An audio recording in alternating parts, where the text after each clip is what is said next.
We got some full-on 70s hotel retro vibes going on right now. But that's great because we are just doing a Q&A where I went on my social media to ask you guys what you should ask me about travel. And now I'm going to answer those questions for you. Let's get started, shall we? Mandy asks, have I ever had bed bugs from traveling so much? Any precautions you take to prevent them? I'm really bad when it comes to bed bugs. I don't check my bed or anything, and I've stayed in some sketchy looking hostels or hotels before. I was in one room that really smelled like formaldehyde. It smelled just so bad, I was suffocating, but yet I still didn't ask to switch rooms because I don't know why I didn't ask to switch rooms there. It smelled really bad, but I've actually been really lucky that I haven't had any sort of incident with bed bugs. Also, I feel like bed bugs aren't as big of a thing as people think they are. I mean, I don't really know the statistics here, but I feel like it's been spread out in the media, but I don't even know any other travelers that have ever had bed bugs. I really have I met one person on all of my travels, and I met thousands of people that have ever had bed bugs. So I don't know, maybe sheets are a lot cleaner nowadays. ZM Floor Vlog asks, best seat on a long haul flight, window or aisle? I'm all about the window. I love the window seat because I find that I have a wall to lean up against, so I can make a little pillow bed by placing it up against the window and curl up against it. I don't know. I enjoy window seats way better than an aisle seat, and that means I don't have to get up if somebody in there wants to go to the washroom, because I generally don't go to the washroom a lot when I'm on planes, so I'm just comfortable in my little window seat in the corner, and it's great. SM asks, weirdest people I've sat next to in an airplane. I have sat next to every type of person on an airplane. I've taken hundreds and hundreds of flights. I've sat next to smelly people, talkative people, quiet people, weird people, everything that you can possibly imagine, I've sat next to it. A couple interesting ones that kind of stick out in my head is I actually sat next to the CEO of a major granola bar company, which ironically I actually had one of their granola bars that I purchased in the airport to have as a snack on the plane. I put it in my little mesh pocket in the back of the seat, and the CEO looked at it and asked me if I enjoyed the granola bar. He's like, oh, hey, what do you like about this granola bars? Or do you like that granola bar? And I was like, oh yeah, it's great. And he's like, well, good, because I'm the CEO. And then he gave me his card and offered me free granola bars and asked me if I wanted more.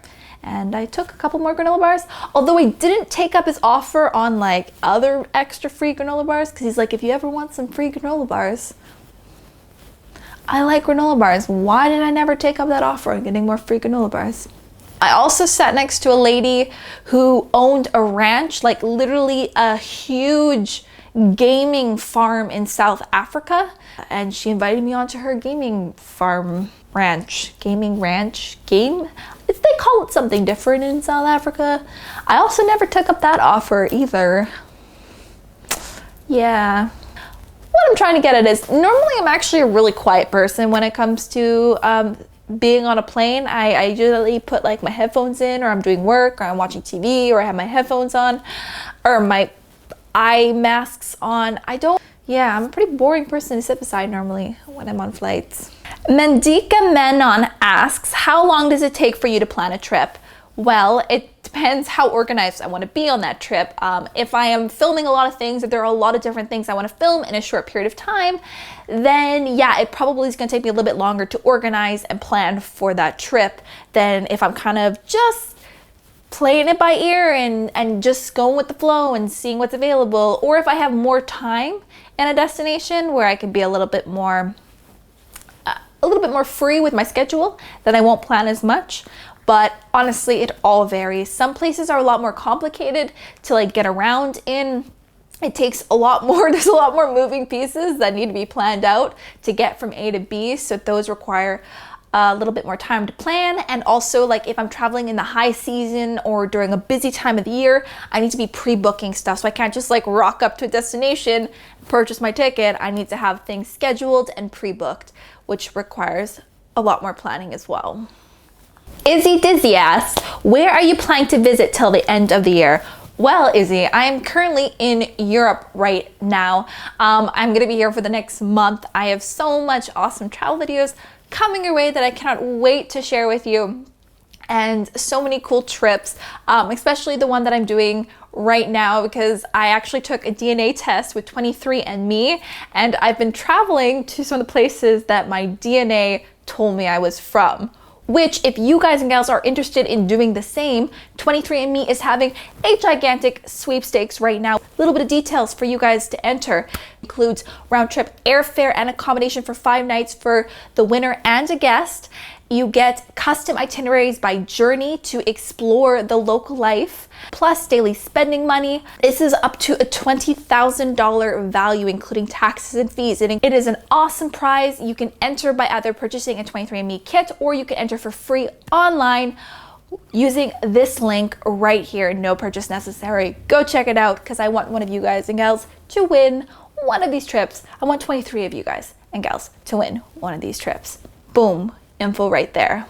Chennai Sammy asks, as a traveler, what do you miss the most about home when you're on your trips? Honestly, my cats. My cats. I love my cats so much. And I don't have cats when I'm traveling, which is very sad. And I miss them and I wish I could bring them with me, but Lucifer asks, what is the rudest comment you've ever gotten? So this ties into my airplane stories. So the rudest comment that I can remember that I've ever gotten was I was asked if I was deaf before.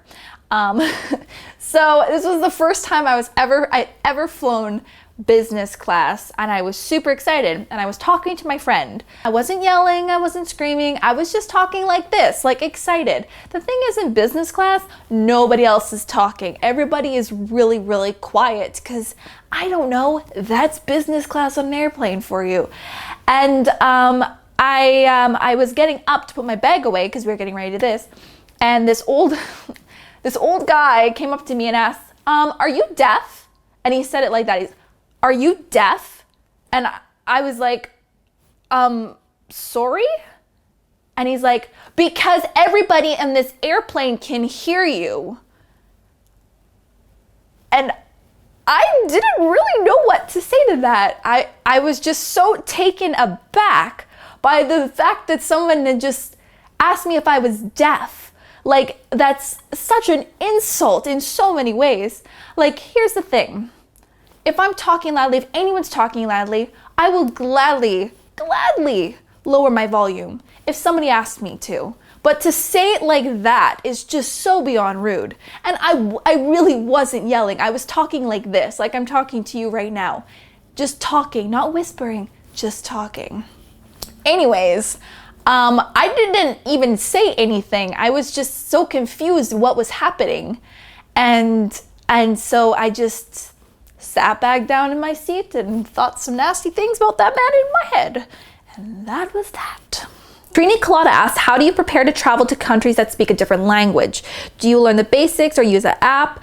What's been the biggest hurdle with language? So there's a couple different tricks that I apply when traveling to places that don't speak English or don't speak English well. Surprisingly though, most of the world, you can get around with English. English is like the universal travel language. It is shocking how well you can travel around the world using just English. A couple things that I do is, if I know that there's not going to be a lot of English speaking in the place that I'm going to, which I'll research before I go to, is I will book an accommodation that has English speakers. So I'll book a hotel or hostel that I know will have somebody that speaks English there. That is the #1 tip I can give you guys, because they can tell you how to get to places, where to eat, where to stay. They can tell you hours, they can help you book stuff. They can literally help you plan your entire trip and answer all of your questions when you are in that country. So stay at an accommodation that has an English speaker that can help you sort out the rest of your everyday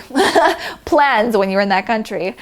The other thing is, I do learn a couple of the basic phrases like hello, thank you, how much, etc. I will look that up beforehand to kind of try and memorize and practice them, because that's just good to know in general. Another tip is I use Google Translate. That is such a great app. There are many different ways that you can translate that, or I'll buy like a little translate book. But normally I just use Google Translate and I download the library for the language for the country that I'm in, and that helps a lot. But like I said, shockingly easy to get around with English. And just knowing, just kind of pre-translating like directions is kind of a big tip too. So if you're going somewhere, know the direction, how to say it in the language, not the like English translation. Like in Russia or in China, where the characters are very different and there's like an English translation of it that's easier for English speakers to pronounce. People don't know what you're talking about. Show them the actual language. Hope you have enjoyed this Q&A video. If you did, please give it a thumbs up. And let me know down below in the comments if you want more Q&A videos, because unfortunately I wasn't able to answer all of your guys' questions, because that would make this video like really long. But if you want more, let me know down below, because I can definitely do more Q&A videos for you. So don't forget to subscribe to my YouTube channel for more videos that are coming out very soon, and go follow me on Instagram, because I'm posting Instagram stories, live Instagram stories of my entire trip, so you get sneak previews of all the vlogs before they happen. So yeah, go follow me there and check them out. And I'll see you guys again soon.